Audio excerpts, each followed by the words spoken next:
I'll say what other women won't. We lose good men. Not because they stopped loving us, not because they found someone better.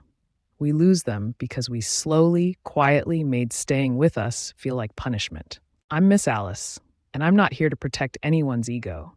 I'm here to tell the truth.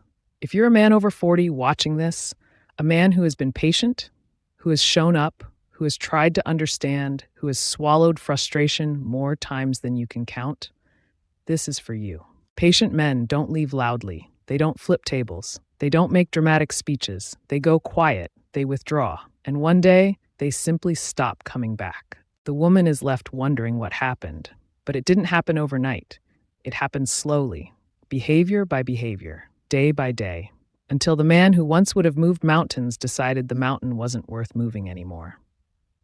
Here are 7 behaviors that quietly destroy even the most devoted man.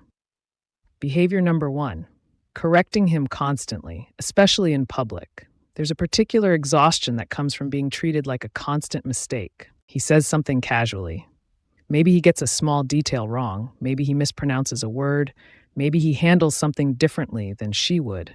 And she corrects him immediately, often in front of others. She thinks she's being helpful. What she's actually doing is chipping away at his dignity. A man who is corrected all the time starts to feel incompetent in his own relationship. He talks less, shares less, contributes less, because every contribution carries the risk of being diminished. He goes quiet because silence feels safer than speaking. Behavior number 2, using his vulnerabilities against him. At some point, a man lowers his guard. He talks about the moment his father disappointed him, the career failure that still bothers him, the fear he has never said out loud. That is trust.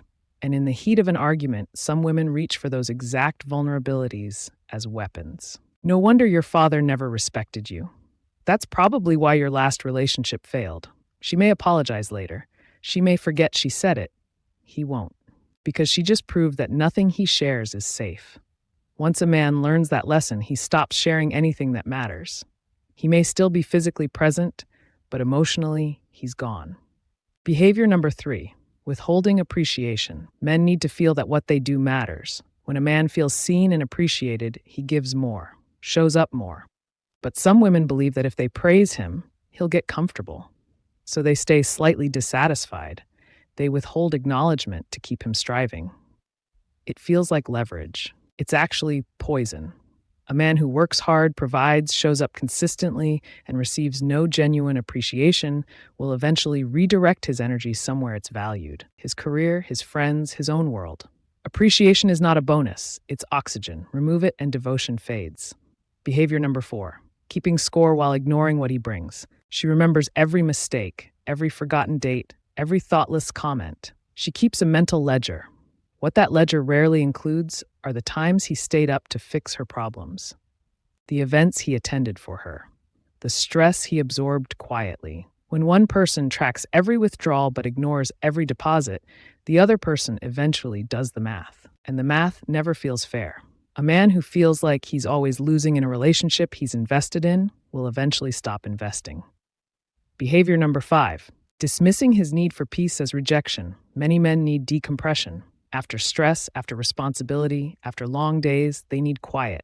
Not interrogation, not emotional analysis, just space to reset. That is not rejection, it's restoration. But when his silence is treated as a threat, she pushes, she questions, she escalates, until the only way he can find peace is by leaving the room, then leaving the house, then staying away longer. She thinks she's fighting for connection. He feels like he's escaping tension. Over time, he starts choosing peace over proximity. Behavior number 6, comparing him to other men. My friend's husband does this. My ex never had a problem with that. Even my father managed to do that. Every comparison is a cut. A man constantly measured against shifting standards eventually stops competing in a contest he never agreed to enter. What he hears is simple. You are not enough. And a man with self-respect would rather be alone than spend his life trying to outrun a comparison. The worst version is comparing him to an ex. Because the obvious question becomes, if he was so exceptional, why aren't you with him? Behavior number 7, punishing his emotional honesty. She says she wants vulnerability. She says she wants communication. So he tries. He admits he's struggling, he admits he's hurt, he admits he's afraid. And she responds with impatience, an eye roll, a dismissive comment. I thought you were stronger than that. The message lands clearly. Your honesty is a weakness. So he closes up permanently. And this one does the deepest damage. Because a man punished for emotional honesty doesn't just stop opening up to her. He starts believing he's not allowed to open up at all. Then people call him emotionally unavailable. But he wasn't always that way. Patient men are not infinite. Devotion is not unconditional by default, and quiet withdrawal is rarely a mystery. It's the result of accumulated damage that was never acknowledged. If you're a man and you recognize these patterns, understand something. The exhaustion was real. The slow emotional exit made sense. And if you're a woman listening, hear this clearly. The good man you want is not indestructible. He is patient. And patience has an endpoint. What happens after that endpoint depends on what happens before it. I'm Miss Alice. If this resonated, share it. And subscribe if you're ready to hear what most people won't say out loud.